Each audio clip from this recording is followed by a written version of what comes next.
आदरणीय जयेश दवे, आदरणीय रक्षा शुक्ल, आदरणीय राज भास्कर અને આદરણીય લલિત ખંભાઈતા ખૂબ તાળીઓના સન્માન સાથે આ ચારેય લેખકોને આપણે મંચ પર આવકારીશું.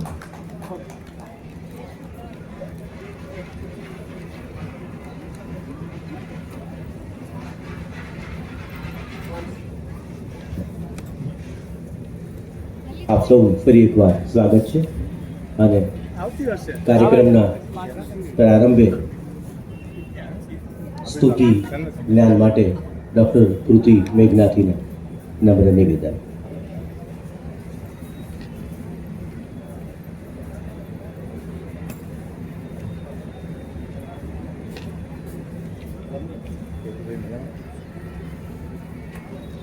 એકદમ મજામાં, તમને બોલો.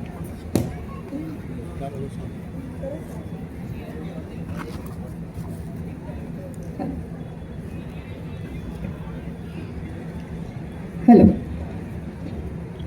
इतनी शक्ति हमें देना दाता, मन का विश्वास कमजोर होना, हम चले नेक रस्ते पे हमसे भूल कर भी कोई भूल होना. इतनी शक्ति हमें देना दाता, मन का विश्वास कमजोर होना. दूर अज्ञान के हो अंधेरे, तू हमें ज्ञान की रोशनी दे. हर बुराई से बचते रहे हम, जितनी भी दे भली जिंदगी दे.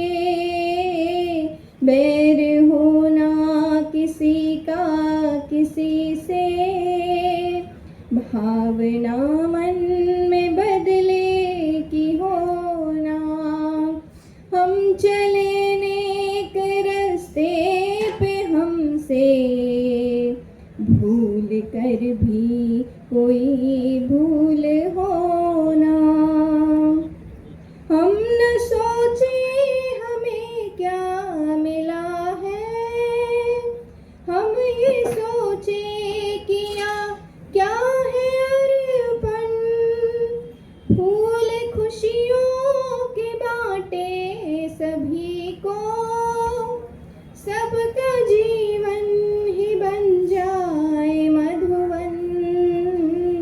अपनी करुणा का झल तो बहा के, कर दे पावन हर एक मन का कोना.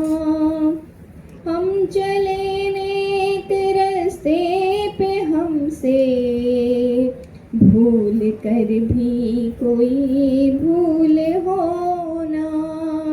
इतनी शक्ति हमें देना दाता, मन का विश्वास कमजोर होना. मन का विश्वास कमजोर होना. Thank you. Thank you very much. તો આપ સૌનું ફરી એકવાર સ્વાગત કરીએ છીએ. આજે 4 લેખકોના 5 પુસ્તકો નવભારત સાહિત્ય મંદિર પ્રકાશિત આજે આપની સમક્ષ ખુલ્લા મૂકવાના છે. રક્ષા શુક્લનું રેઇનબો, જયેશ દવેનું રહસ્ય અને એ છે રાજ ભાસ્કર અરે જિંદગી, લલિત ખંભાઈતાનું ઉતાવળે સર્જાયેલું સાહિત્ય. વિનોદ ગુણવંત શાહે એવું કહ્યું છે કે એક પુસ્તક પ્રગટ થાય છે ત્યારે જગતનું કેટલું અંધારું દૂર થતું હોય છે. આજ વિનોદ ભટ્ટે જ્યારે ગુણવંત શાહનું એક લેક્ચર હતું ત્યારે વાત કરેલી કે ગુણવંતભાઈનું બહુ જાણીતું વાક્ય છે કે જે ઘરમાં 10-12 પુસ્તકો ન હોય એ ઘરમાં ક્યારેય દીકરી આપવી નહીં. ત્યારે વિનોદ ભટ્ટે અદ્ભુત કાઉન્ટર કરેલું કે આ ગુણવંત શાહ બહુ હોશિયાર છે. એમણે વિધાન કર્યું કે જે ઘરમાં 10-12 પુસ્તકો ન હોય ત્યાં દીકરી આપી નહીં, પણ એમની દીકરીઓ પરણાવી દીધી પછી એમણે આ વિધાન કરેલું. તો આ પરિસ્થિતિ વચ્ચે જીવીએ છીએ ત્યારે 2 દિવસ પહેલાં જ, ગઈકાલે જ મોરારી બાપુએ અહીંયા એક અદ્ભુત વાક્ય કહેલું. જ્યારે એમ કહેવામાં આવ્યું કે આ પુસ્તક સ્પેશિયલ ડિસ્કાઉન્ટ સાથે તમને મળશે, ત્યારે મોરારી બાપુએ કહ્યું કે હું એવા દિવસોની રાહ જોઉં છું કે આજે મૂળ કિંમતમાં આ પુસ્તક મળશે અને આજે નહીં લો તો પછી બ્લેકમાં આ પુસ્તક તમને મળશે, એટલે તમે ખરીદો. બહુ અદ્ભુત વાત કરી છે. એ સમાજ તરફ બહુ દૂરનું ભવિષ્ય છે, પણ આશા અમર છે એમ કહીને આપણે આગળ ચાલીએ. તો આજે બિલકુલ ઇન્ફોર્મલ આખું ફંક્શન કરવું છે અને આ લેખકોને આપણે સાંભળવા છે. સૌપ્રથમ હું સાદર નિમંત્રિત કરું છું રક્ષા શુક્લને, જાણીતા કવયત્રી છે. આ જે પુસ્તક છે રેઇનબો, દિવ્ય ભાસ્કરમાં જે એમની કોલમ આવે છે એ લેખોનું સંકલન રૂપે આ પુસ્તક પ્રગટ થઈ રહ્યું છે અને ઘણા બધા એવોર્ડ્સ એમને મળી ચૂક્યા છે અને તરન્નુમ પણ બહુ સરસ કરે છે. ખૂબ તાળીઓના સન્માન સાથે રક્ષા શુક્લને આવકારીએ.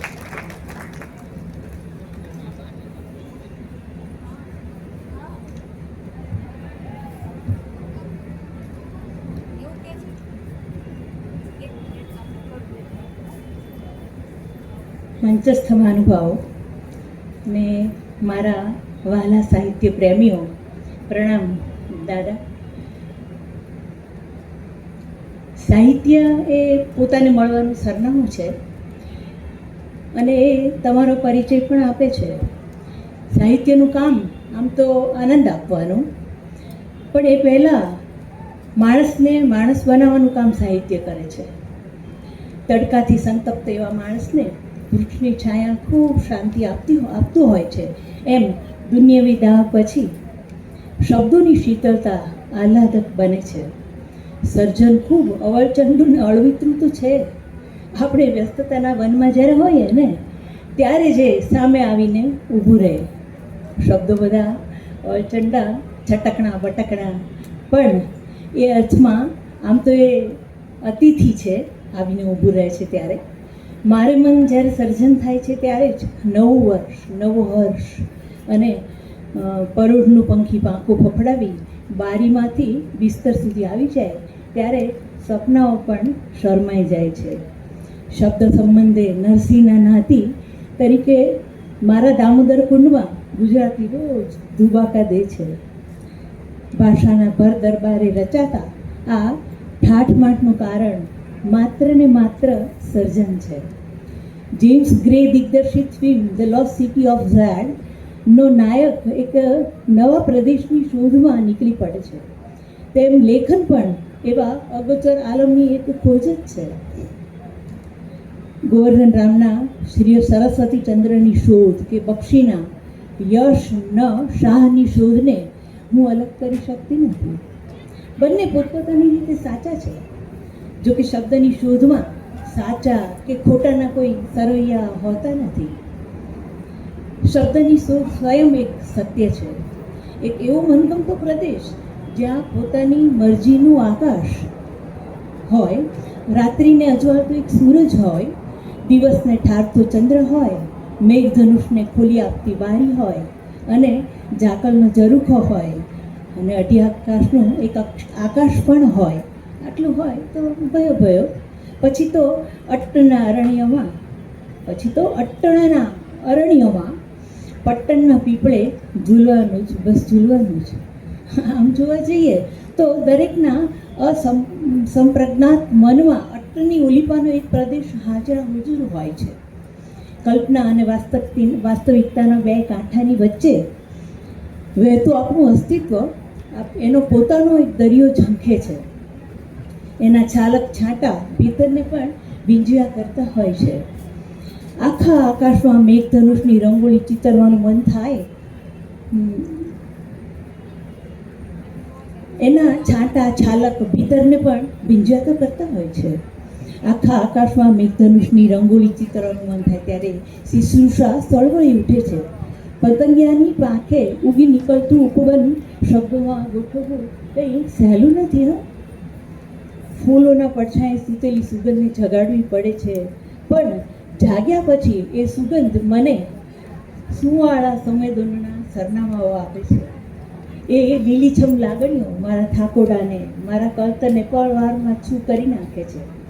બાળપણમાં વાંચન રસ સ્થિતિને અમારો ઉછેર કરાયો.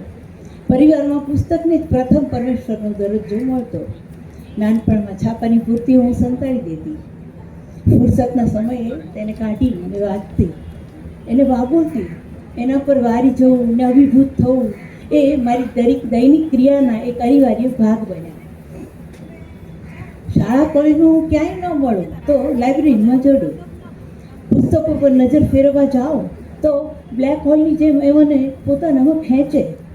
શબ્દની મહેક અડતા જ આર પાર નીકળી જતી. ખબર નહીં ક્યારે શબ્દનું અવધાન રહ્યું.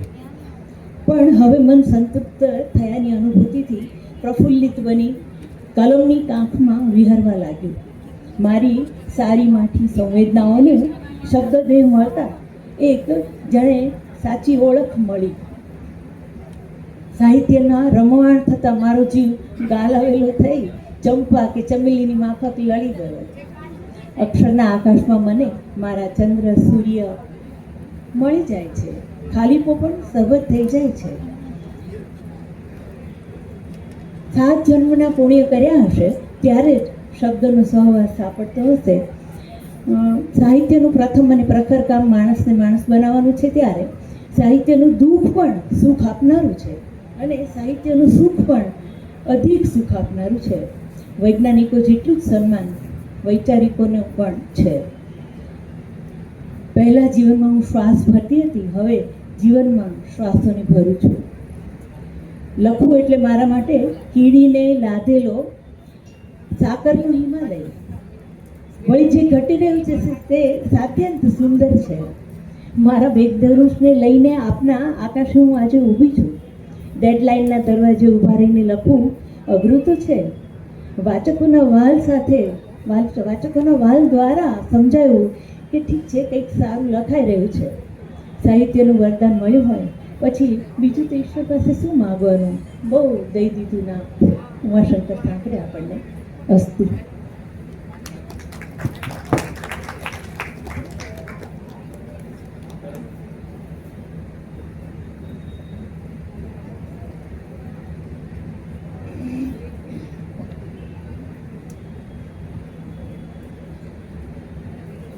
તરન્નુમમાં મારું કાવ્ય એક રજૂ કરું છું.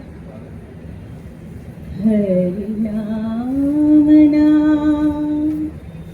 માર્ગ ઉપર મહેક બદીએ ઢાળું. હરિનામના માર્ગ ઉપર મહેક બદીએ ઢાળું. પુષ્પોની પગદંડી હું હરિયાવતા ભાળું. હરિનામના માર્ગ ઉપર મહેક બદીએ ઢાળું.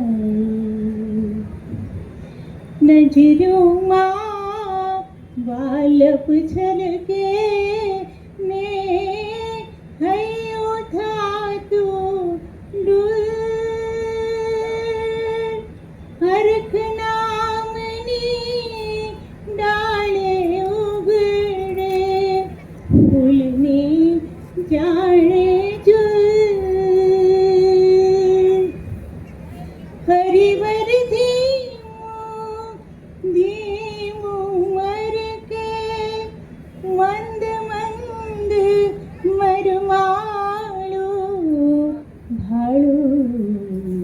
હરિનામના માર્ગ ઉપર મહેક બદીએ ઢાળું. પીછાના સ્પર્શ માત્રથી આંખે આંખે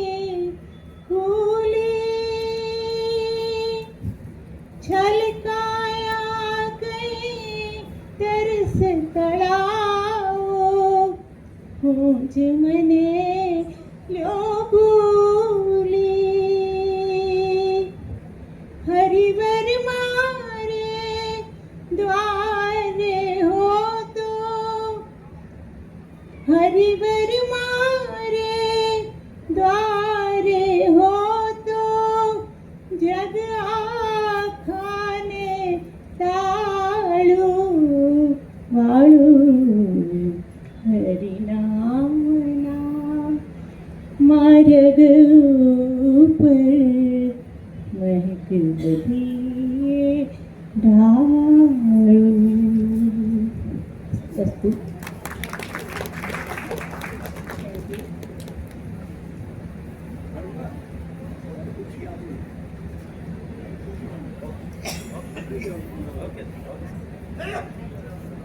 થેન્ક યુ વેરી મચ. તો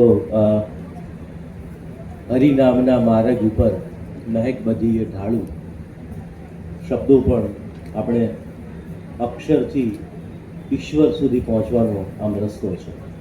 આમ જોવા જઈએ તો પુસ્તકાલય અને દેવાલય વચ્ચે બહુ પાતળી ભેદરેખાઓ છે અને એને વળોટવાની પ્રયાસ સર્જક કરતો હોય છે, જદ્દોજહેદ કરતો હોય છે. સૌ મહાનુભાવોનો જાણીતા ચિત્રકાર નલિનભાઈ સૂચકનું સ્વાગત છે. યશવંતભાઈ મહેતા સાહેબ દિગ્ગજ સાહિત્ય સર્જક આજે અમને આશીર્વાદ આપવા માટે પધાર્યા છે, એનો પણ વિશેષ આનંદ છે.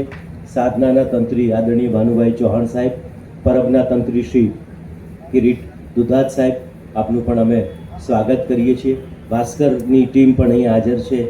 મીરાબેન ત્રિવેદી, ડિઝાઇનર સોનાલીબેન, સેજલબેન ભાટિયા, માયાબેન શર્મા, અમારા મિત્ર શૈલેન્દ્ર વાઘેલા પણ અહીંયા ઉપસ્થિત છે. હર્ષ મેસવાણિયા પણ ઉપસ્થિત છે. કેવલભાઈ, તમારું નામ પણ હું લેવાનો જ છું, આપનું પણ અમે સ્વાગત છે. બધા મિત્રો અહીંયા, બહુ બધા, દિલીપભાઈ પાઠક, બધા મિત્રો અહીંયા દેખાઈ રહ્યા છે.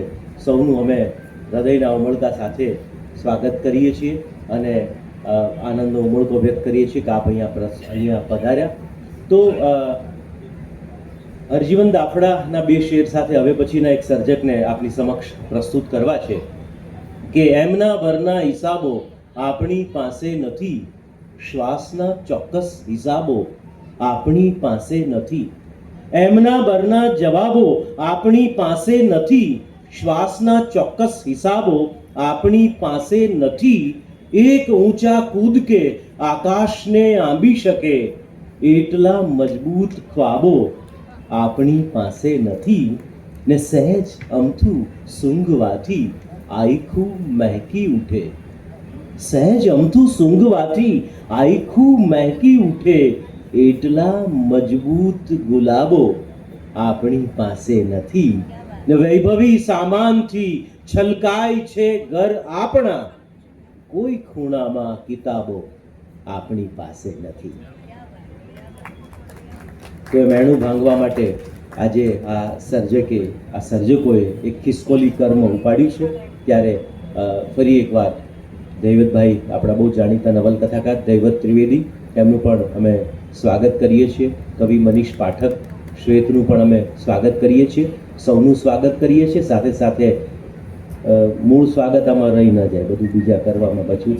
મૂળ સ્વાગત મારે કરવું છે. ખાસ ભાવનગરથી આજે ઉપસ્થિત થયા છે બહુ સિનિયર પત્રકાર જયેશ દવે. અને એની પહેલાં હું વાત કરું તો બહુ જ સારા ગઝલકાર.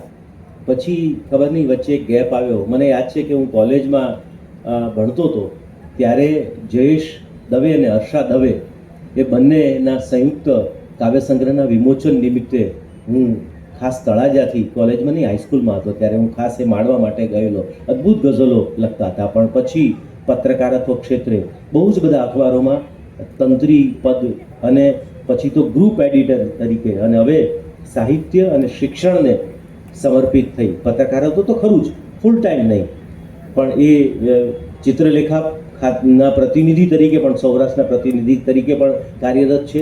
બીજા બધા ઘણા બાયોડેટા છે. પણ આજે આપણે સર્જક લેખક જયેશ દવેને માણવા છે. અને દિવ્ય ભાસ્કરની એમની જે કોલમ છે હિડન ટ્રુથ, એ બહુ જ પોપ્યુલર થઈ બહુ થોડા સમયમાં.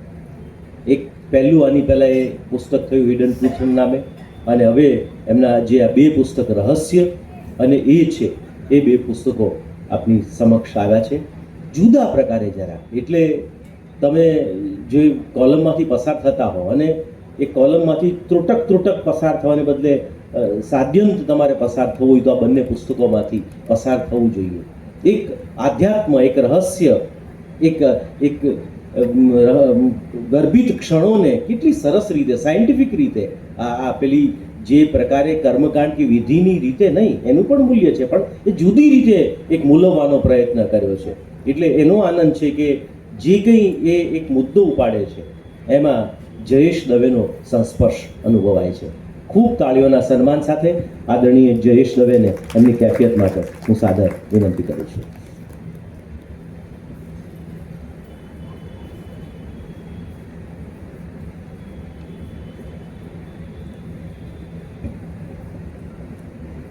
આભાર ભાઈ હરભર. ખૂબ બધા વખાણ કર્યા છે એટલે કંઈક ચાજુ અથવા ચાજુ તો નહીં બોલું, પણ સારું તો બોલવું જ પડશે. એ મારું એક કર્મ બંધાઈ ગયું. પત્રકારત્વ સાથે 35 વર્ષ સુધી કામ કર્યું છે અને હજી પણ જોડાયેલો છું, પણ હવે શિક્ષણ સાથે પણ જોડાયેલો છું. ખાસ કરીને હિડન ટ્રુથ એટલે કે આવૃત્ત સત્ય અનાવૃત્ત કરવાના મારા પ્રયાસો કેવી રીતે રહ્યા અને કેવી રીતે એ મને બધું સૂઝ્યું તેની કેટલીક વાતો કરવી છે. જ્યારે આ બીજું અને ત્રીજું પુસ્તક એક સાથે પ્રકાશિત થઈ રહ્યું છે ત્યારે આમ જોઈએ તો આપણે માણસ માત્ર જ્યારે પણ 2 લાખ વર્ષ પહેલાં કહીએ, 3 લાખ વર્ષ પહેલાં કહીએ, માણસ તરીકેની ઉત્પત્તિ થઈ ત્યારે સૌથી પહેલાં આપણને અચરજ તો થયું જ હશે કે આ બધું શું.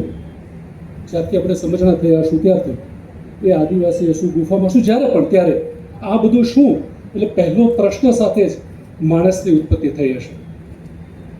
કારણ કે આ બધું જ જોયું અને થયું કે આ બધું શું છે અને હું શું છું. એટલે પ્રશ્ન સાથે જ માણસ જન્મે છે. જ્યારે પ્રશ્ન હાથમી જાય એટલે કે આપણે કઈ મનની બારી બંધ થઈ જાય ત્યારે માત્ર શ્વાસો ચાલે, જીવવાનું ન રહે. અધ્યાત્મની બાબતોમાં પણ એવું છે કે આપણે બધું જ કરીએ પણ એમાં આમ કેમ. કદાચ હું નાનો હતો, અહીંયા બધા બેઠા છે એમાંના મોટા ભાગના નાના હતા ત્યારે પપ્પા મમ્મી કહેતા કે સ્કૂલે જવાનું હોય એટલે જવું પડતું, ન જઈએ તો માર પડતો. હવે આપણા બાળકને આપણે કહીએ કે સ્કૂલે જવાનું હોય તેનો સવાલ હોય કેમ. જવાબ આપણી પાસે હોવો જોઈએ. નથી હોતો ત્યારે આપણે મુશ્કેલી અનુભવીએ છીએ. એવું જ અધ્યાત્મનું છે.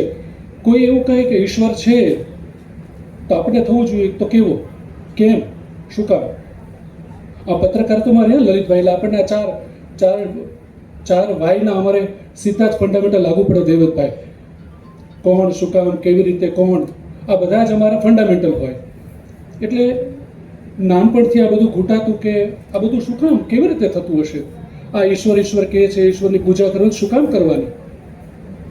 ઈશ્વર એટલે કોણ હોઈ શકે. આપણે એમ કહીએ કે ઈશ્વર એટલે સર્વશક્તિમાન, એની નિર્વિકાર છે, પારદર્શી છે, બધા જ માટે એક સરખો છે. તો આવો ઈશ્વર કંઈ આપણે કલ્પી શકીએ ખરા કે એવો ઈશ્વર કોણ હોય. એ બધા જ પ્રશ્નોમાંથી કંઈક વાંચવાનું થયું, કંઈક સમજાયું, કંઈક સમજતો થયો. એમાંથી કંઈક મને એમ લાગ્યું કે હું જેટલો પહોંચ્યો, આ એક સહિયારી યાત્રા હોય છે. એમાં કંઈ હું કંઈ પહોંચી ગયો છું ક્યાંય કહી ન શકાય. ક્યારે પણ માણસને જ્યારે બધા જ સવાલોના જવાબ મળી જાય તો એ ભગવાન બની શકે. ઈશ્વર તો ન બની શકે. તમારે બુક વાંચવી પડે કે ભગવાન ને ઈશ્વર વચ્ચેના તફાવતો શું છે.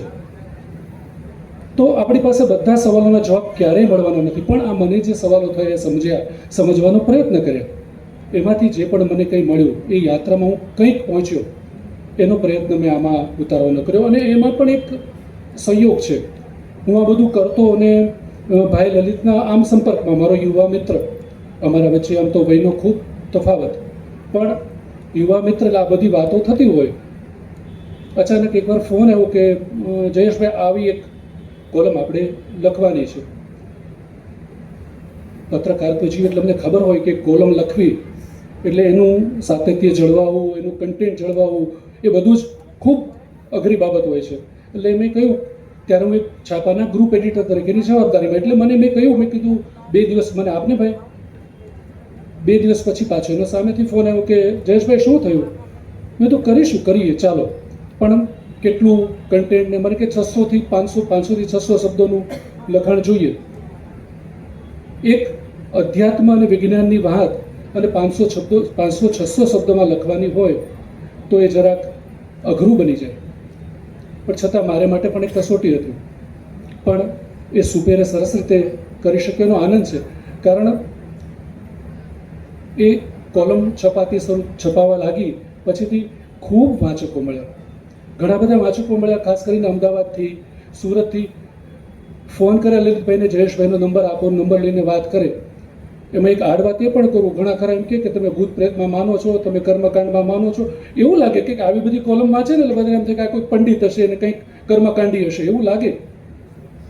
પણ એવું કંઈ નહીં, એટલે કહું કે હું એમાં કશામાં માનતો નથી, ઈશ્વરમાં માનું છું. પણ તમે જે ઈશ્વરમાં માનો છો એ ઈશ્વરમાં હું માનતો નથી.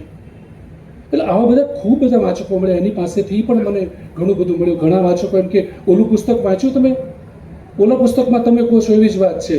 તમે જે ગીતાનો આ શ્લોક ટાંક્યો તો કઠોપનિષદમાં પણ આ જ વાત છે. તો મારા પુસ્તકની પ્રસ્તાવનામાં પણ લખ્યું છે અને આ જે આ મંચ પરથી પણ કહું છું કે બધા જની યાત્રા એકબીજા સ્તરેથી ચાલતી હોય છે. આપણે આ શરીર પર આવ્યા ત્યારથી આપણી યાત્રા શરૂ થઈ, પણ આપણી યાત્રા તો કેટલી વખતથી ચાલે છે અને ચાલતી રહેશે. એમાં સૌની પોતપોતાના સ્ટેજ ઉપર છે. તમે કદાચ આગળના સ્ટેજ પર હો, તમે કઠોપનિષદ સુધી પહોંચ્યા હો, હું ગીતાના શ્લોક સુધી પહોંચ્યો હો, તો તમે આ જ વાતને એ સ્તરેથી જોશો, હું ગીતાના સ્તરેથી જોઉં. આ બની શકે. એટલે મેં જે પણ આપ્યું છે એ પૂર્ણ છે એવું ક્યારેય કહી ન શકાય. તમે જે સમજો છો એ પણ ક્યારેય પૂર્ણ છે એવું કહી ન શકાય. કારણ સાચું અને સત્યનો ખૂબ તફાવત છે. સત્ય એટલે હોવું, સાચું એટલે મારું ને તમારું જોવું. આ બંને અલગ અલગ બાબત છે. એટલે એ ખોટું પણ હોઈ શકે, એક નીચા સ્તરનું પણ હોઈ શકે, આપની પાસે વધુ પણ હોઈ શકે. પણ મારો પ્રયત્ન એ રહ્યો છે કે કંઈક એવું આપવું કે જેથી કરીને જે આખો એક કહેવાય ને સાહિત્યમાં એક ખંડ આખો છૂટી ગયો છે. અધ્યાત્મ અને સાયન્સને જોડીને આવું લખાય, ઓછા શબ્દોમાં આપવાનું થતું એવું લખાય છે. નથી લખાતું એવું નહીં, પણ બહુ ઓછો લખનારો વર્ગ છે અને એનો વાચક વર્ગ તો છે જ, મને અનુભવ્યું. તો એની એક લેખક તરીકે મને ખૂબ મજા પડી, ખૂબ બધું મળ્યું છે. સરસ્વતી માતાની ખૂબ કૃપા રહી છે. મારી યોગ્યતા કરતાં મને ખૂબ આપ્યું છે. હું મંચ પરથી બીજી એક કબૂલાત કરું કે મને ગુજરાતી ગ્રામર ક્યારેય નથી એટલું બધું આવડ્યું, નથી મને ભાષાનું એટલું બધું જ્ઞાન, પણ છતાં જે પણ કર્યું એને સરસ રીતે લોકોએ વધાવ્યું. એને ઈશ્વરની કૃપાની તો બીજું શું કહી શકાય. મેં એકે ઉપનિષદ કે વેદ નથી વાંચ્યા એટલા બધા જ, પણ એમાંથી જે મને મળવું જોઈએ ગુરુ કૃપાથી, ઈશ્વર કૃપાથી મળ્યું અને આપની સુધી આપી શક્યો એનો ખૂબ ખૂબ આનંદ છે. કહ્યું એમ કે આ કોલમ શરૂ કરવા પાછળ ભાઈ લલિતનો હાથ, આ પાછળ રહીને હંમેશા પાછળ રહીને મને આગળ કરવામાં હરદ્વારભાઈનો હાથ, દૈવત મારો મિત્ર છે કેવલ, હર્ષભાઈ, આ બધા અમારા યુવા મિત્રો સાથેનો આમ સંબંધ, એને કારણે મને આ બધો ધક્કો મારીને આગળ કરે. રોનકભાઈનો ખાસ આભાર કે એમણે આ બંને પુસ્તક કરવાનું લગભગ વર્ષ પહેલાં મને કહ્યું હતું, જયેશભાઈ આપણે પુસ્તક ક્યારે કરવું. મેં કહ્યું થોડુંક તો ખમો, આપણે થોડાક લેખ ભેગા થાય એટલે કરીએ. પહેલાં તો એક આખું પુસ્તક કરવાનું વિચાર્યું, પણ 60 લેખનું એક પુસ્તક બને તો એની કિંમત પણ ખૂબ વધી જાય, સ્વાભાવિક છે. એટલે વિચાર એવો કર્યો કે 2 ભાગ કરીએ, અને 2 ભાગને એવી રીતે કર્યા. એકમાં ઈશ્વરથી એલિયન્સ સુધી, એટલે કે એમાં જે રહસ્ય આપણે જાણતા નથી, અદૃશ્ય જગતની વાતો છે એ મૂકી છે, અને બીજામાં રહસ્ય મૃત્યુથી પુનર્જન્મ સુધી, એટલે કે આપણી જીવન યાત્રાઓ કેવી રીતે ચાલતી હોય છે. પુનર્જન્મ એટલે શું છે, પુનર્જન્મ કેવી રીતે થતો છે, મલ્ટીવર્સ શું છે, મલ્ટીવર્સની સાથે આપણું જોડાણ, જુદી જુદી ટાઈમલાઈન કેવી રીતે કામ કરતી હોય છે એની વાત કરી છે. એક સરસ કોલમ વાંચતા હોય તો ખબર છે જ. આજની તારીખે પણ આપણે એક હમણાં દીકરીનો કિસ્સો બન્યો ઉત્તર ગુજરાતમાં, કંઈ કચ્છમાં ભૂકંપમાં એ મરી ગઈ હતી અને ફરીવાર એનો પુનર્જન્મ થયો અને એણે કહ્યું. તો આજે એવો જ એક કિસ્સો છે, દીપ કાપડિયા કરીને તમે વાંચશો તો છે, અને ફરીવાર એકવાર આપની સાથે એનો વિડીયો લાઈવ ઇન્ટરવ્યૂ પણ કરવો છે. એ જયપુરમાં હતો, જયપુરમાં પન્નાલાલ તરીકે હતા અને ત્યારે એને ઝેર દઈ એને મારી નાખવામાં આવ્યા. પછી એનો દીપ કાપડિયા તરીકે જન્મ થયો. આજની તારીખે મુંબઈમાં પોતે ફ્રેન્ચાઇઝી એન્ટરપ્રેન્યોર તરીકે કામ કરે છે. બહુ આપણી જેમ લર્નેડ છે, એટલે કોઈ કથાકથિત વાત નથી કરતો, સ્પષ્ટ અને બધી જ વાત છે. એ પુસ્તકમાં પણ તમે વાંચી શકો છો. એટલે કે આ બધા વિષયોની સાથે કામ કરવામાં મને મજા આવીને તમારી સાથે મૂકવાનો પણ ખૂબ આનંદ છે. એટલે કે આ પુસ્તકોમાં અને હિડન ટ્રુથમાં પણ મારો પ્રયત્ન એવો રહ્યો છે કે માત્ર એ વેદ, અધ્યાત્મ કે કોઈએ કહેલી કંઈક છપાયેલી વાતો નહીં, બને ત્યાં સુધી કંઈક એમાં નવું પણ લાવવું. જ્યારે વશ 2 ફિલ્મ રિલીઝ થઈ ત્યારે વશીકરણ શું છે એના 3 લેખ મૂક્યા. હમણાં રહસ્યની વાત ચાલે છે તો હમણાં જ આ રવિવારમાં પણ રહસ્યની અમેરિકાના પર્વતોમાં પાતાળ લોક છે એ વાત મૂકી છે. આગામી લેખ પણ એ આવશે. કહેવાનો મતલબ એ છે એક જિજ્ઞાસુ તરીકે આ લેખમાળાનો જન્મ થયો, એમાંથી આ પુસ્તકનો જન્મ થયો છે અને આ જિજ્ઞાસા મારામાં કાયમ રહે અને આપ સૌનો પ્રેમ આવી જ રીતે મળતો રહે તેવી આશા અને અભ્યર્થના. Thank you very much. Thank you.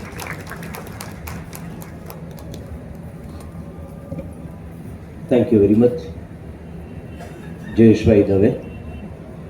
આપની એમણે બહુ જ સહજતાથી વાત કરી કે મને જ્ઞાન નથી ભાષાનું, એવું નથી. બહુ જ એકદમ ભાવક છે. એ પેલું ભાષાશાસ્ત્રીની રીતના ચીપિયાથી આપણે એને પકડવા મથીએ તો કદાચ એ સાચા છે. બાકી સાહિત્ય પત્રકારત્વનું વર્ષો સુધી અધ્યયન કર્યું છે અને પત્રકાર હોય એટલે સ્વાભાવિક છે બધા વિષય સાથે એમનો સંસ્પર્શ હોય. ખૂબ ખૂબ આભાર જયેશભાઈ. ડીએમ ભદ્રેસરિયા સાહેબનું પણ અમે સ્વાગત કરીએ છીએ. પૃથુલ મહેતા, જયેશ રાવલ સાહેબ, લજ્જા દવે, નિતુલ ગજ્જર, સૌ મિત્રોનું અમે સ્વાગત કરીએ છીએ.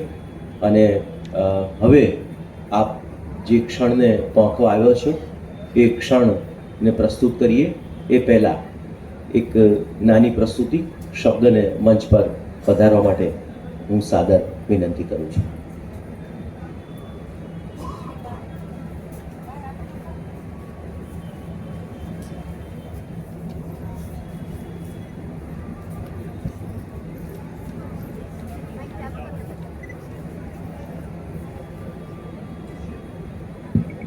નમસ્કાર, હું શબ્દ ગોસ્વામી હરદાર ગોસ્વામીની ગઝલ રજૂ કરું છું.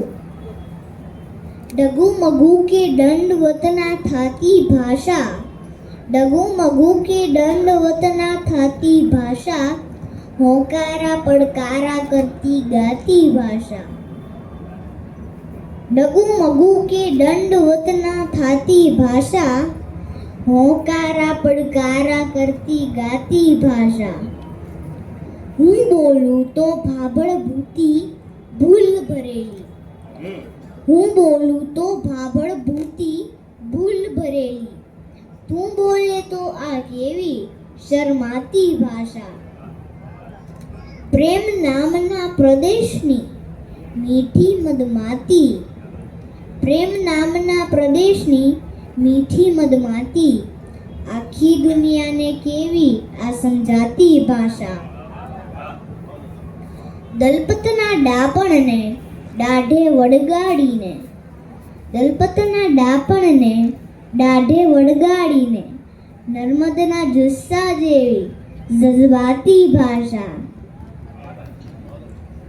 એક એક અક્ષરમાં આવે મહેક મજાની, એક એક અક્ષરમાં આવે મહેક મજાની, ચોક્કસ એ તો હોવાની ગુજરાતી ભાષા.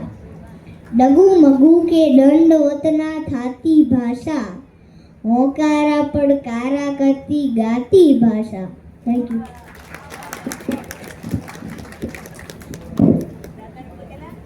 Thank you very much. શબ્દ બિપિન પરીખે કહ્યું છે કે મને મારી ભાષા ગમે છે કારણ કે બાને હું બા કહી શકું છું. મને મારી ભાષા ગમે છે કારણ કે બાને હું બા કહી શકું છું. મમ્મી બોલતા તો શીખ્યો છેક 5મા ધોરણમાં, તે દિવસે રોબથી વાઘ માર્યો હોય એમ મેં મમ્મી કહીને બૂમ પાડેલી.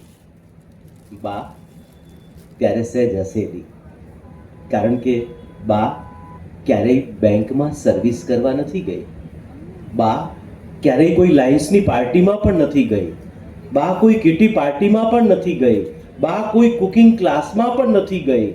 તેમ છતાં એ મારી થાળીમાં જે કંઈ પીરસતી એ બધું અમૃત બની જતું. મને મારી ભાષા ગમે છે કારણ કે બાને હું બા કહી શકું છું.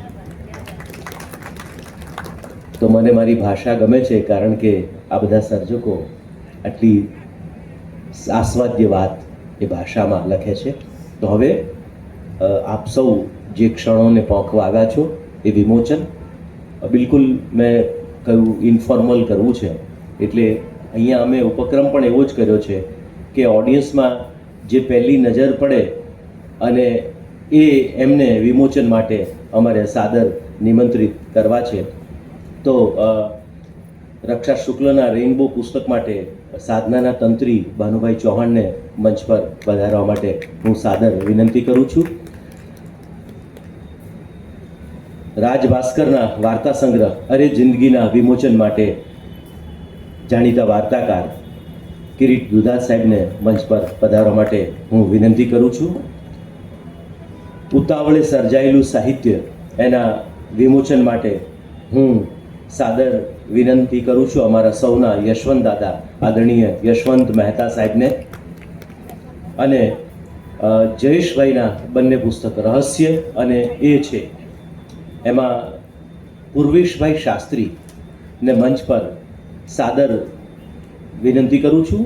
આધ્યાત્મ અને અગોચર વિશ્વના બહુ અભ્યાસુ વ્યક્તિ છે. મજાની વાત એ છે કે જયેશભાઈને આજે પહેલી વાર જ મળ્યા છે. એમના બહુ સારા વાચક છે અને પહેલી વાર મળે છે. જયેશભાઈના બીજા પુસ્તક માટે હું મીરાબેન ત્રિવેદી દિવ્ય ભાસ્કરના સબ એડિટરને મંચ પર પધારવા માટે સાદર વિનંતી કરું છું. તો આ એક તમારામાંથી જ પધારો મીરાબેન જી.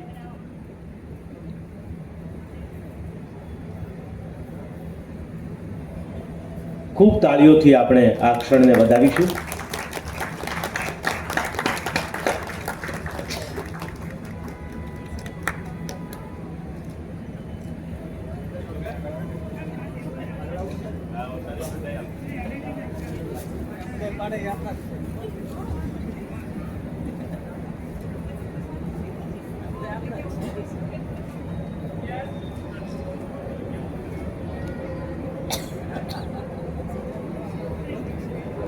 Thank you very much.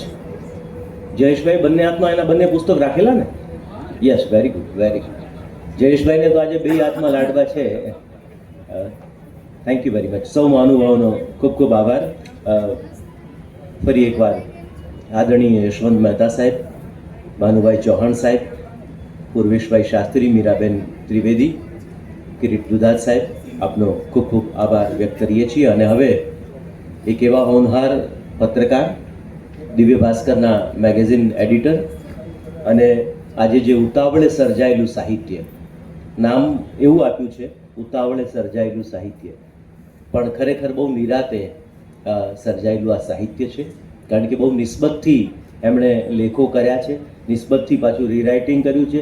રીરાઇટિંગ કર્યા પછી પણ હું એનો સાક્ષી છું કે એ પ્રૂફમાં આવ્યા તો કે આમાંથી આમ આટલું કટ કરીએ, આટલું થોડું લંબાવીએ, એટલે ડિઝાઇનર કંટાળી જાય ત્યાં સુધીનું એમણે સવાર કામ કર્યું છે. એટલી નિસ્બતથી એમણે આ પુસ્તકમાં બહુ અદ્ભુત પુસ્તક થયું છે. એક અમારે હર્ષ મેસવાણીયા તો એવું કહે છે કે હવે એ સાહિત્ય સંશોધક તરીકેની ગતિ કરી રહ્યા છે. એક એવું એ અતિશયોક્તિ નથી, કારણ કે આપ સૌને જાણીને આશ્ચર્ય થશે કે ઝવેરચંદ મેઘાણીની વાર્તા કાવ્યમાં ચારણ કન્યા આવે છે. લલિતભાઈને વિચાર આવ્યો કે ચારણ કન્યા તો આવે છે, પણ એના વંશજ ક્યાં? તો જૂનાગઢમાં જુદા જુદા નેહડામાં ફરી અને એના વંશજ, એ ચારણ કન્યા, એના વંશજને પકડી એની સાથે મુલાકાત કરી અને એક્સક્લુઝિવ ગુજરાતમાં પહેલો ઇન્ટરવ્યૂ કરનાર એ લલિત ખંભાઈદા છે. એટલે એક ઉત્તમ સંપાદકની સાથે ઉત્તમ લેખક પણ છે, એટલે એનો આનંદ છે. ખૂબ તાળીઓના સન્માન સાથે લલિત ખંભાઈદા.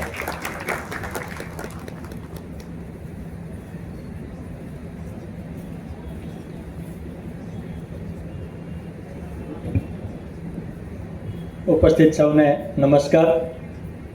જયેશભાઈએ જે રીતે કોલમ શરૂ કરવાની વાત કરી, એટલે પછી ઘણાને એમ લાગશે કે કોલમ આમ શરૂ થાય છે. કોલમ એમ પણ શરૂ થાય, પણ કોલમ એમ જ શરૂ નથી થતી. એટલે કારણ કે મને ઓડિયન્સમાં ભાવિ લેખકો પણ દેખાય છે, એટલા માટે હું કહું છું કે લોકોને એમ લાગે કે આપણે પણ ઘણીવાર લેખકે એના માટેની પાત્રતા કેળવવાની હોય તો સંપાદક કે અખબાર કે સામયિકમાંથી એમને વારંવાર ફોન કરવાનો, આપણે આવું અનૌપચારિક જ રાખવાનું છે ને કવિ. એટલે ગુજરાતી લેખન પત્રકારત્વ કોલમ લેખનની સમસ્યા એ છે કે આપણે એવું કહીએ છીએ કે સારું લખતા નથી અથવા તો સારું લખનારા ઘટી રહ્યા છે. તો એ વાત તો સાચી છે જ. સામે પક્ષે એ છે કે જે લોકો સારું લખે છે એને અમે વારંવાર કહીએ પણ એ દર વખતે અખબારી લેખન માટે માનસિક રીતે પણ તૈયાર નથી થતા અને ઘણીવાર એમનું લેખન એવું પણ હોય કે જે અખબારી લેખન તરીકે ફિટ ન પણ બેસે. એટલે આવી બધી આ તો તમે વાત કરી કે કોલમ કેવા સંજોગોમાં શરૂ થઈ.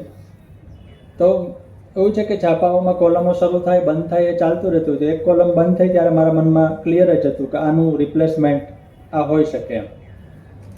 હરદ્વાર ગોસ્વામીએ જે ચારણ કન્યાની વાત કરી તો એ મારો વનેચન છે એવું કહું છું. જેમ શાહબુદ્દીનભાઈને દરેક જગ્યાએ એમ કહેવામાં આવે કે તમે વનેચનની વાત કરો તો મારી ઓળખમાં ચારણ કન્યા હવે અચૂક સ્થાન પામે છે અને એનું મને ઘણું ગૌરવ છે. અને મારા એ વખતના તંત્રી દેવતભાઈ સામે બેઠા છે જેમણે બહુ સરસ હેડિંગ આપ્યું હતું કે સગા દીઠા અમે ચારણ કન્યાના કાવ્યાત્મક. પછી મને પાછળથી ખબર પડી કે આ કાવ્યાત્મક હેડિંગ છે. એમ ત્યારે તો એવી ખબર નહોતી પડતી. ઇનફેક્ટ એ દિવસે તો એવું બન્યું હતું કે હું 4 દિવસ ગીરમાં ફરીને આવ્યો, પછી સ્ટોરી બનાવી, લખી નાખી અને અખબારના પાના છે એ ક્વાર્ક નામના સોફ્ટવેરમાં ત્યારે બનતા હતા. હવે ઇનડિઝાઇન નામના સોફ્ટવેરમાં બને. તો ક્વાર્કમાં અમારા ડિઝાઇનરે પાના ઉપર ગોઠવી દીધી અને એમ હતું કે બહુ સરસ ગોઠવી છે. પછી દેવતભાઈ હાથમાં લીધીને એમ કીધું કે આ બરાબર નથી, એમણે આખી ફરીથી લખી. એટલે મને યાદ છે કે એક સારી સ્ટોરી પાછળ લેખક ઉપરાંત એના તંત્રીનો, એના ડિઝાઇનરનો અને જે અમારી મહિલા ટીમ બેઠી છે એવી સંપાદકીય ટીમનો પણ ફાળો હોય છે. એટલે અમે જેને ઉતાવળે સર્જાયેલું સાહિત્ય એટલા માટે કહીએ છીએ કે મેથ્યુ અર્નોલ્ડ નામના અંગ્રેજ કવિએ એવું કીધું કે ભાઈ જર્નાલિઝમ ઇઝ લિટરેચર ઇન હરી. એટલે સાહિત્યકારો એને લિટરેચર માને કે ન માને પણ આ વાક્યમાં એ અભિપ્રાય છે કે સાહિત્ય તો છે, પછી એ સસ્તું છે, લાંબા ગાળાનું છે, ચીરકાલીન છે કે નહીં એ પછીની વાત છે. તો હરદ્વાર ગોસ્વામીએ હમણાં આ પુસ્તકના વખાણ કરતા એવું કીધું કે 1 વાર લખ્યું ને 2 વાર લખ્યું ને મહેનત કરીને એ પછી પુસ્તકમાં ભૂલો તો રહી ગઈ છે, નથી રહી એવું નથી, એટલું બધું કર્યા પછી. અને એમની એ વાત તો સાચી છે કે ડિઝાઇનિંગ માટે મારો બહુ આગ્રહ હોય છે. એટલે ડિઝાઇનિંગમાં એવું થયું કે પછી હું પોતે જ ડિઝાઇનિંગ શીખવા માંડ્યો કે ભાઈ પાનું કયા સોફ્ટવેરમાં બને છે, ચાલો આપણે શીખી જાય, જેથી ડિઝાઇનરને આપણે કહી શકીએ કે મારે આવું નહીં ને આવવું જોઈએ છે. કારણ કે લેખકની, દરેક લેખકની એક પોતાની કલ્પના હોય અને એ કલ્પના પૂરી કરવા માટે દર વખતે ડિઝાઇનર પૂરો ન પડે તો આપણે શું કરીએ. મારા પુસ્તકમાં શું છે એની વાત કરું તો એ મારી અખબારી કોલમોનો સંગ્રહ છે. અને ઉતાવળે સર્જાયેલું સાહિત્ય એટલા માટે રાખ્યું છે કે અખબારો ઉપર, અખબારીની પૂર્તિઓ ઉપર, સામયિકો ઉપર એક એવું મેણું હોય છે કે તમારે ત્યાં સાહિત્ય બહુ થોડું હોય છે અને હોય તો એ ઉતાવળ્યું હોય છે. તો આપણે સામેથી સ્વીકારી લઈએ છીએ કે મારું સાહિત્ય છે ઉતાવળે સર્જાયેલું છે. જેમને એમાંથી ઉતાવળ મળે એ ઉતાવળ લે, જેમને એમાંથી સાહિત્ય મળે એ સાહિત્ય લઈ શકે છે.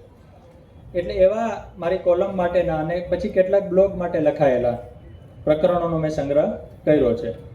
સામાન્ય રીતે આપણે ત્યાં સાહિત્યના પુસ્તકોમાં ચિત્રો કે ફોટાનો આગ્રહ હોતો નથી. પણ હું મારા લેખન માટે ઘણીવાર લાઇબ્રેરીમાં ફર્યો તો મને એમ લાગ્યું કે આપણી પાસે સાહિત્ય જગતના બહુ સારા ફોટા છે જે પ્રકાશિત નથી થતા. જેમ કે આપણે ત્યાં નર્મદનો એક જ ફોટો વર્ષોથી વપરાતો આવે છે. હવે વર્ષો પહેલાં નર્મદ ચિત્રાવલી નામનું પુસ્તક આવ્યું હતું કે જેમાં નર્મદના વિવિધ છટાના, મુંબઈમાં માહિમના કાંઠે બેઠા છે એવા, પછી એવા અનેક અદ્ભુત ફોટા છે.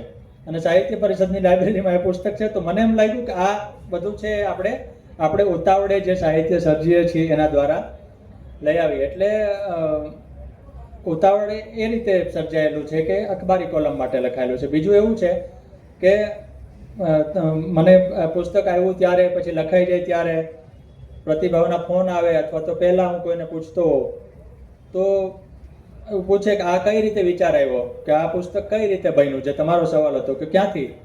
તો એવું છે કે મને યાદ હોય કે કયા સાહિત્યકારની જન્મતિથિ ને કયા સાહિત્યની પુણ્યતિથિ આવે છે, જેનું મારું પોતાનું કેલેન્ડર છે, જેમ મનીષભાઈ પાસે તેમનું કેલેન્ડર છે. એટલે મને એક ભાઈ એવું કીધું કે તમારું કેલેન્ડર મને શેર કરી દો. મેં કીધું નથી કરવાનું ભાઈ, મેં મારા માટે બનાવ્યું છે. કારણ કે 50-60 ચોપડીઓમાંથી પસાર થઈ ત્યારે કેલેન્ડર બને. નહીંતર બાલાશંકર કાંથારિયા ગુજરાતી ગઝલના જનક છે એ બધાને યાદ હોય, પણ જન્મદિવસ આવે ત્યારે ખબર પડે આપણે અખબારમાં જાણીએ છીએ કે તમને એડવાન્સમાં ખબર હોવી જોઈએ, 10 દિવસ પહેલાં, અઠવાડિયા પહેલાં, તો તમે એના ઉપર લખી શકો. એટલે મને એ રીતે બહુ મજા પડી કે આપણા બહુ જ મોટા સાહિત્યકારો, સર્જકો જે કોઈ રીતે ભૂલાઈ જતા હોય, લોક હૃદયમાં જીવતા હોય, જેમ કે બોટાદકર. તો મને જાણીને બહુ મજા પડી કે બોટાદકરના નિધનના 125 વર્ષ થઈ ગયા. તો મોટો કવિ કોને કહેવાય? કારણ કે એની કવિતા આજે ગવાય છે. એ 125 વર્ષ પછી અમર છે, પણ એના વિશે અખબારોમાં કાંઈ ખાસ લખાતું નથી. સદભાગ્યે મેં જ્યાં જ્યાં કામ કર્યું, જ્યાં કામ કરું છું, ત્યાં મારી પાસે એવી મોકળાશ હોય છે, એટલે વૈચારિક સ્વતંત્રતા પણ છે અને જગ્યાની સ્વતંત્રતા પણ છે કે હું કોઈ સર્જકને 1000, 1200, 2000 શબ્દોમાં વર્ણવી શકું. અને પછી તો કિરીટ દુધાત જેવા સંપાદકો એવું પણ કહે કે તમે આની વિગતવાર લખીને અમને મોકલો. તો ચારણ કન્યા કેમ શોધાય? ચારણ કન્યા વાળો લેખ લખ્યો તો 2010માં, પણ જો લેખને પણ પોતાની કુંડળી હોય, જ્યોતિષ, અમારા 2 જ્યોતિષના લેખકો બેઠા છે ઓડિયન્સમાં, અને બહુ અદ્ભુત. આમ હું પોતે અંગત રીતે જ્યોતિષમાં એટલો ભરોસો નથી રાખતો, પણ અમારા 2 જ્યોતિષોનું હું વાંચું તો એવું બને છે. જયેશભાઈ તો લખ્યું હોય કે આમનું પ્રમોશન થશે કે મંત્રી મોટા બનશે, તો એવું થાય છે. અને પૃથુલ મહેતા પણ વર્ષોથી લખે છે, બંને હાજર છે. તો એમને જ વધુ ખબર કે લેખને પણ જન્મતિથિ કે જન્મકુંડળી હોઈ શકે, કારણ કે ચારણ કન્યા 2010માં લખ્યું અને એનો લેખ મને 2025માં કરવાનો મળે કે ચારણ કન્યાની શોધ મેં કઈ રીતે કરી. મને બધું યાદ હતું, તો એક 45 મિનિટમાં એ 3000-20000 શબ્દોનો લેખ લખાઈ ગયો. એટલે એ રીતે ઉતાવળે સર્જેલું, કારણ કે અમારી ટાઈપિંગની ઝડપ, અખબારોમાં ટાઈપિંગની ઝડપ બહુ સારી એવી હોય છે, એટલે ઉતાવળે સર્જાયેલું સાહિત્ય એ રીતે છે. અને પુસ્તક તો આમ તો થોડા દિવસ તો આવી ગયું છે, ઘણા લાઇબ્રેરીઓમાં પહોંચી ગયું છે, ઘણા મિત્રો વાંચીને જણાવે છે, અને બધાને એવું થાય છે કે આ પુસ્તકમાં ભૂલો રહી ગઈ છે અમુક વર્ષની ના અંતે. અને તમે હમણાં ઓળખામાં કહ્યું ને જયેશભાઈની કે ભાષા શુદ્ધિના, તો ભાષા શુદ્ધિ તો છે એ ડિક્શનરી બહાર ક્યાંય હોતી નથી, કારણ કે ગોવર્ધન રામના ગ્રંથમાં તમને ભાષામાં પ્રશ્નો મળશે, અથવા તો જોડણીના નિયમોનો તમને એમ મળશે કે આ રીતે કઈ રીતે હોય, અથવા તો કનૈયાલાલ મુનશીમાં પણ મળશે. તો ભાષા છે લેખકને નાનો કે મોટો નથી કરતો. ભાષા છે એ ધક્કો મારવાનું કામ જરૂર કરે છે. આપણે ભાષાને બને એટલી શુદ્ધ રાખવાનો પ્રયાસ કરીએ, પણ શુદ્ધ ભાષા જ લખાતી હોય એવું હોય તો ભદ્રમ ભદ્ર જેવું સર્જન મળત જ નહીં, જે ભાષાના વિવાદમાંથી જ પેદા થયું છે. એટલે ભદ્રમ ભદ્ર જેવા બીજા ઘણા લેખો છે જેનું બીજું પુસ્તક કરીશ, અને એનું શીર્ષક મેં વિચાર્યું છે કે ઉતાવળે સર્જાયેલું થોડુંક વધુ સાહિત્ય. ધન્યવાદ.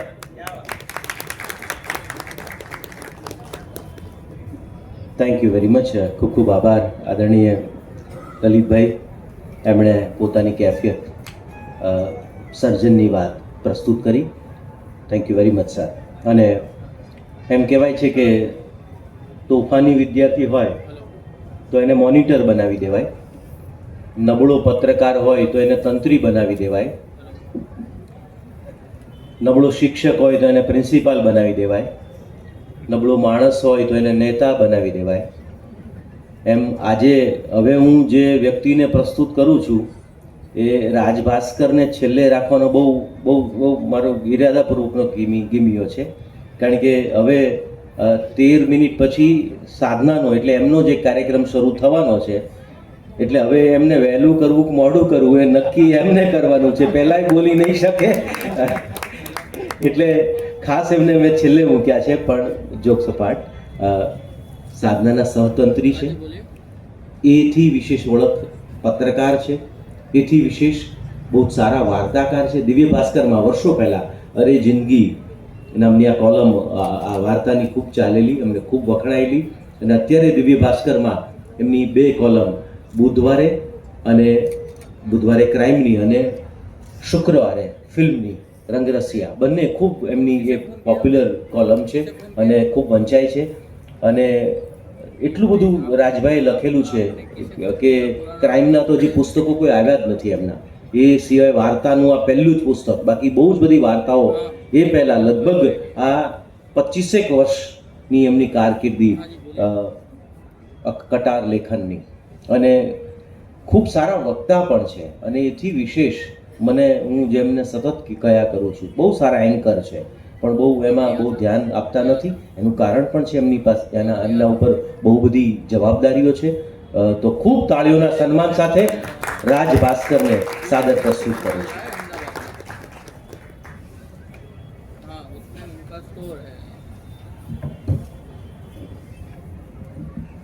મેં કીધું લલિતભાઈ પછી સીધું જ પ્રવચન કરવાનું આવશે તો માઇક બહુ નીચું કરવું પડશે, પણ હરદ્વારભાઈ આવી ગયા એટલે પ્રોબ્લેમ સોલ્વ થઈ ગયો.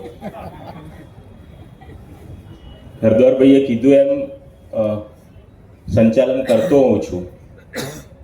બહુ ઓછા કાર્યક્રમોમાં આજે આ કાર્યક્રમ એવો છે જેમાં મારા ભાગે આમ લગભગ કશું કરવાનું નથી.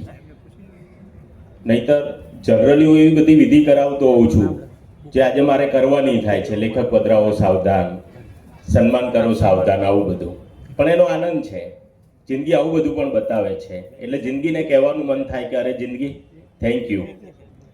આજે આ મંચ પર મારા સાથી મિત્રો ઉપસ્થિત છે, સાથી સર્જકો,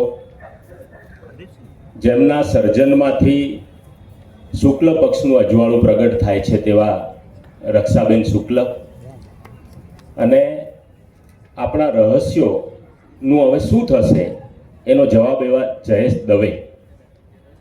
અને જેની સાથે દિલથી સંબંધ રાખો તો આપણી માટે સફળતાના હર દ્વાર ખોલી આપે એવા હરદ્વાર ગોસ્વામી. અને કોલમની વાત કરી એમ કે જો ખરેખર સરસ્વતી માતાની કૃપા હોય, આપણને લખતા આવડતું હોય તો પૂર્તિનું પ્લેટફોર્મ પૂરું પાડે, અને લખતા ન આવડતું હોય, ખાલી લખવા થયો હોય તો રેલવેનું પ્લેટફોર્મ પૂરું પાડે છે. એક મૂકી આવે એવા લલિત ખંભાઈતા. મારું પુસ્તક અરે જિંદગી 2006માં મારી પહેલી વખત કોલમ શરૂ થઈ, 4 વર્ષના રજળપાટના અંતે. હમણાં કોલમની વાત કરી એટલે મને થયું કે આ વાત કરું. કોલમ મળવી, લખવી અને સતત જાળવવી એટલી અઘરી છે. 4 વર્ષ સુધી સતત રજળપાટ કરી.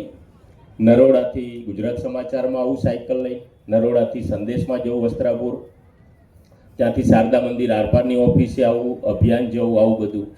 ત્યાર પછી પ્રણવ અધ્યારુ આરપારના એ વખતના તંત્રી હતા, એમણે મને એક કોલમ આપી. 4-5 પાનાની વાર્તા લખીને લઈ ગયેલો. એટલે મને કે આવું બધું ના ચાલે ભાઈ, આપણી પાસે જગ્યા નથી. ત્યારે ખબર પડી, ત્યારે ભાસ્કર આવી ગયેલું, ત્યારે ખબર પડી કે આપણે લખીએ એટલું નથી છાપવાનું, એમને છાપવું એટલું આપણે લખવાનું છે.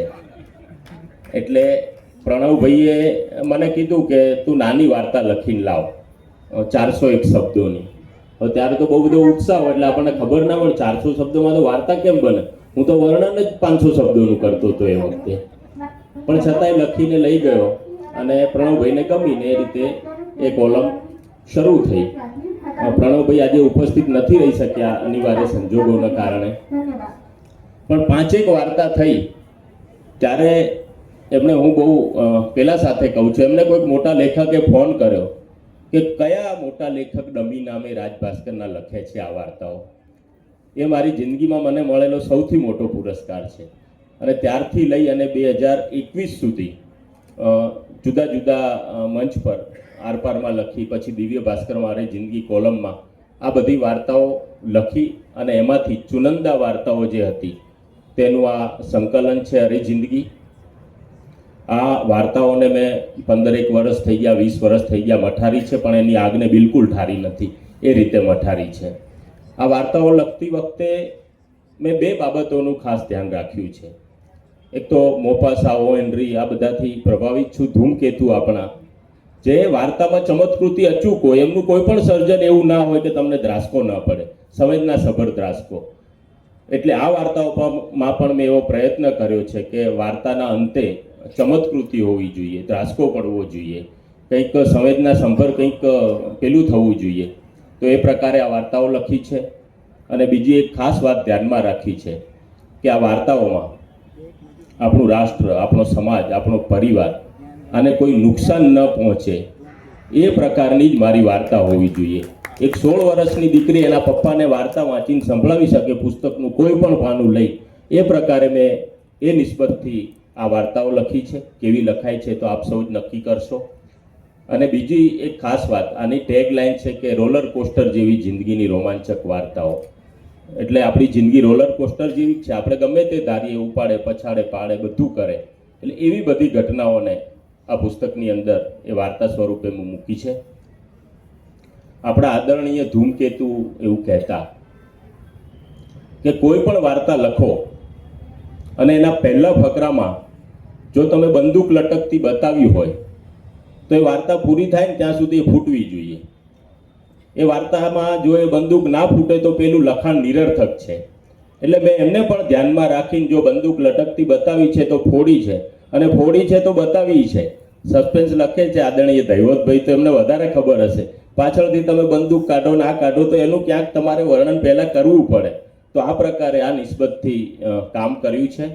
એટલે ધૂમકેતુની વાતને બંને રીતે લીધી છે. મેં કીધું એમ એમણે નિરર્થક લખાણ ન થવું જોઈએ, નિરર્થક વર્ણન ન થવું જોઈએ. કારણ કે નિરર્થક વર્ણનથી વાચકનો સમય પણ જાય છે, કાગળ પણ જાય છે, ઘણું બધું વ્યર્થ સમય બરબાદ થતો હોય છે.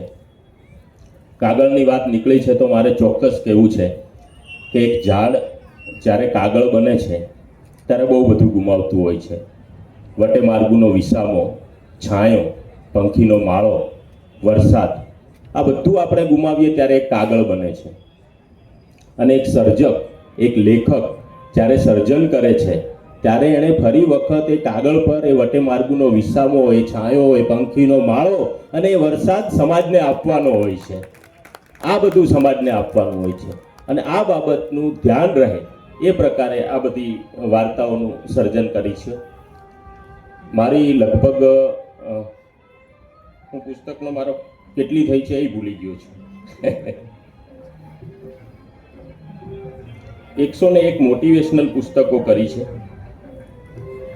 અને 35 બીજી પુસ્તકો કરી છે, અને આ 136મું મારું પુસ્તક છે.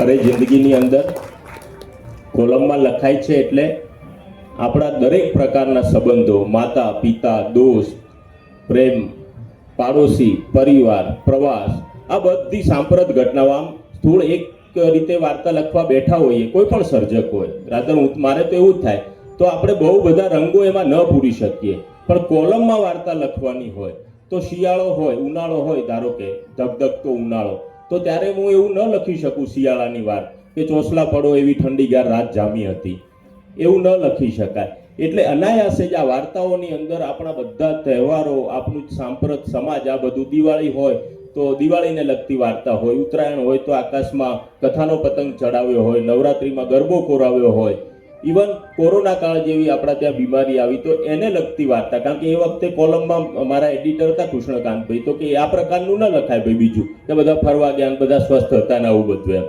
તો એ વખતે લોકડાઉનનો પીરિયડ હતો, તો એ પ્રકારે પ્રજામાં પેલું ન ફેલાય એ પ્રકારની વાર્તાઓ લખી મેં. અને એના લીધે આ વાર્તામાં આપને તમામ પ્રકારના રંગો, તમામ સંબંધો, તમામ વસ્તુ જાણવા મળશે. આ પુસ્તક મેં કહ્યું એમ 136મું પુસ્તક છે. 100 તો નાની પુસ્તિકાઓ છે. આ 36મું પુસ્તક અત્યાર સુધી મેં માતા પિતા, ગુરુ, મિત્રો, મારા મિત્ર હિતેશ સોંડાગર અહીંયા ઊભા છે, સોશિયલ મીડિયાના એડિટર સંજય ગોસાઈ પણ છે, હિતેશભાઈને પણ મેં એક પુસ્તક અર્પણ કર્યું છે. પણ મારી પત્નીને ક્યારેય પુસ્તક અર્પણ નહોતું કર્યું 136 સુધી. તો આ 136મું પુસ્તક મેં મારી પત્નીને અર્પણ કર્યું છે. એનું નામ રેખા છે. 136મું કેમ એમ કે 36મું કેમ કોઈકે કીધું મને, 56મું કેમ નહીં? એટલે મેં કીધું હું અંગતપણે એવું માનું છું 56ની છાતી વાળો તો એક જ જણ છે દેશમાં, એટલે આપણે 36મી છાતી છે એને પુસ્તક અર્પણ કરવાની. અને આમાંય એ 56ની છાતી વાળો માણસે એનું ઓપરેશન સિંદૂર જુદી જુદી રીતે કરી લીધું છે. એટલે મારા સિંદૂર જે પૂરે છે એને મેં 36ની છાતી આ પુસ્તક અર્પણ કર્યું છે. એનું નામ રેખા છે. તું આ બધાના દર્શન કરી લે, આ બધાના લીધે આપણું બધું ઘર ચાલે છે. સફળ પુરુષની પાસે સ્ત્રીનો હાથ છે જ ને. હા, મેં અર્પણ કરતા લખ્યું છે, મને વાંચવાનું ગમશે, કે મારી હથેળીમાં સુખ, શાંતિ અને સમૃદ્ધિની હસ્તરેખા બનીને કોતરાઈ જનાર ધર્મપત્ની રેખાને.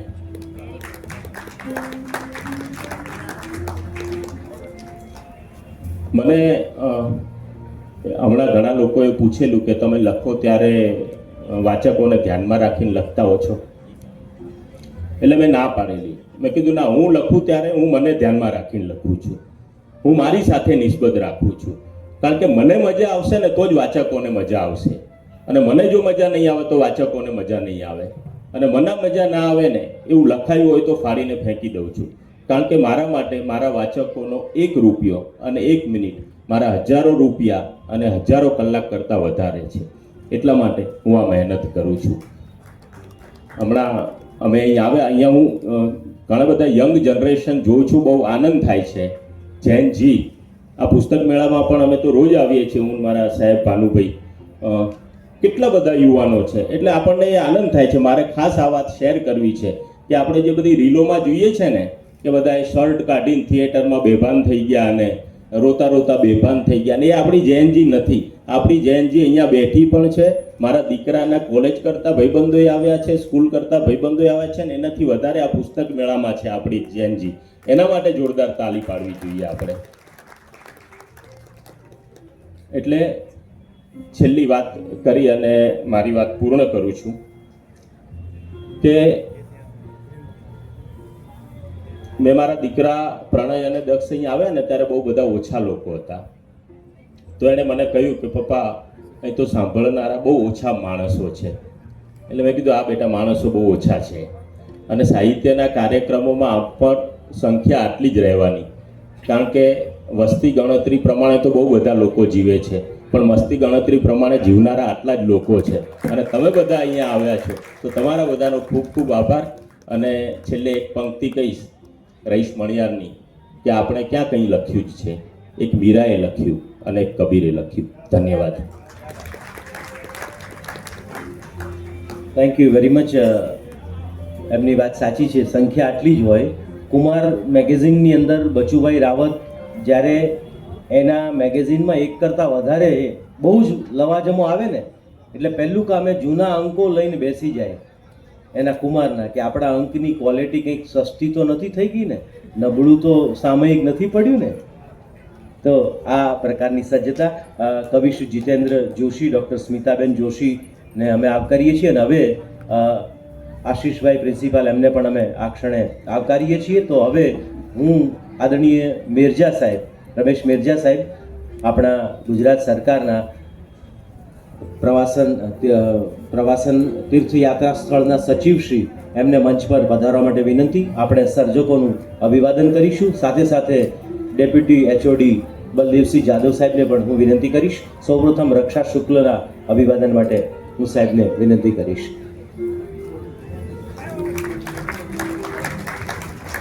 ત્યારબાદ રાજ ભાસ્કરના અભિવાદન માટે હું મિર્ઝા સાહેબને વિનંતી કરીશ. સચિવ શ્રી, પવિત્ર યાત્રાધામ board. Thank you sir, thank you. હવે આપ બલદેવસિંહ જાદવ, ડેપ્યુટી HOD બલદેવસિંહ જાદવ સાહેબને વિનંતી. થેન્ક યુ મિર્ઝા સાહેબ, આપનો ખૂબ ખૂબ આભાર. ડેપ્યુટી HOD બલદેવસિંહ જાદવને હવે હું લલિત ખંભાઈદા સાહેબના અભિવાદન માટે સાદર વિનંતી કરું છું.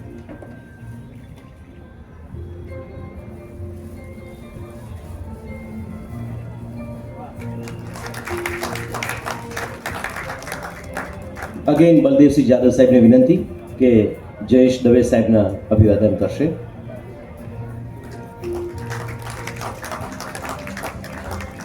લાસ્ટ બટ નોટ લીસ્ટ, રેઇનબોના બહુ જ સુંદર ચિત્રો જેણે દોર્યા છે, શુકનને વિનંતી કરીશ. રક્ષા શુક્લ પુસ્તક દ્વારા એમનું અભિવાદન કરશે. બહુ જ સુંદર આ પુસ્તકના ડિઝાઇન, બહુ યંગ ડિઝાઇનર, બહુ જ સરસ રેખાંકનો કર્યા છે. Thank you very much. આપ સૌનો ખૂબ ખૂબ આભાર આટલી મોટી સંખ્યામાં ઉપસ્થિત રહ્યા. Thank you very much. 136 લોકો રાજભાઈ ઉપસ્થિત છે અહીંયા. Thank you. હા, પ્રકાશક નવભારત સાહિત્ય મંદિર 39 સ્ટોલ પર આ બધા પુસ્તકો ઉપલબ્ધ છે. આજે આ પુસ્તક મેળા દરમિયાન સ્પેશિયલ ડિસ્કાઉન્ટમાં આપને મળશે. ફરી એકવાર આપ સૌનો ખૂબ ખૂબ આભાર. Thank you very much. Thank you.